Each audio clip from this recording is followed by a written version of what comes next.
the adversarial system. And here, I guess, we end up where many of us started at the start of our law program when we first enrolled, where friends and family would say things like, "How can you defend someone who you know is guilty?" Or "How can you prosecute someone you know is innocent?" And the material we look at this week looks at the ethical and conduct rules around the adversarial process, particularly the criminal process.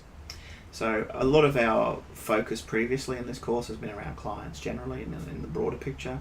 This week we're really focusing in on the trial and really looking at what it means to be an officer of the court.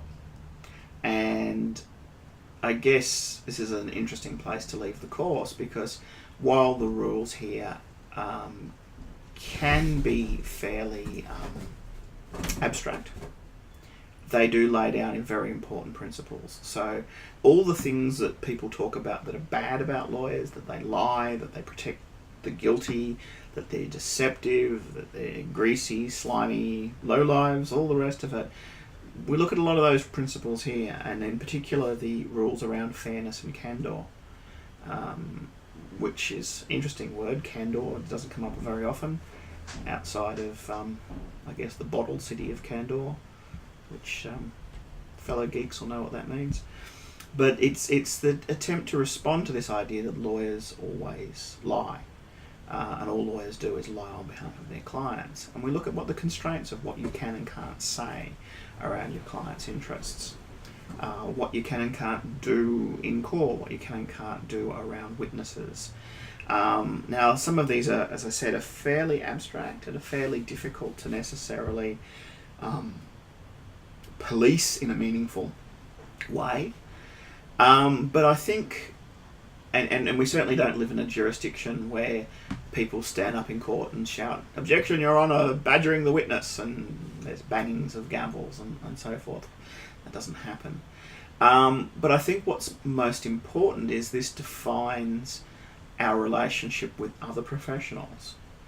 And we don't say a lot about that, but I do think that as an advocate, your credibility is very, very important.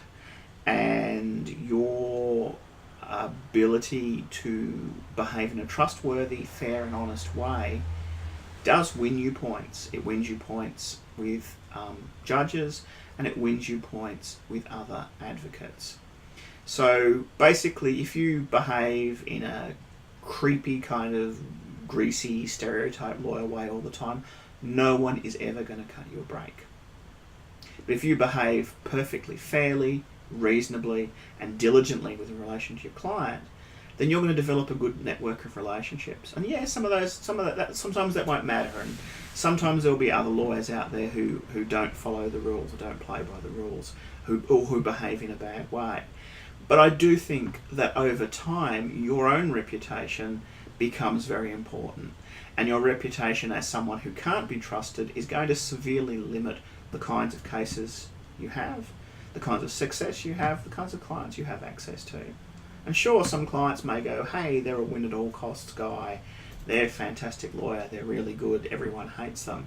But I think realistically, all those little times, and most civil cases settle, and most of that involves a relationship of trust between different lawyers and an ability to draw on that good relationship and to actually, with a bit of give and take, nut out a negotiated solution. And if you're someone who's seen as always undercutting, always sniping, always playing it close to the edge, that doesn't do you any favours in the big picture. So I guess, coming back to where we started, this doesn't provide us with an ironclad set of rules where we can necessarily police or punish individual behaviour. It's very difficult to go to an admitting authority and say, "I've got evidence of all these hundreds of little situations where someone, behaved in an oppressive way towards a witness, or lied by omission, or, bent the truth, or basically behaved in a way that was unreliable." You can't really do that unless there's a really significant example. And I suppose those happen from time to time. However, the real arbiter and the real policing mechanism is that network society. And it's the fact that you live and work in a professional network.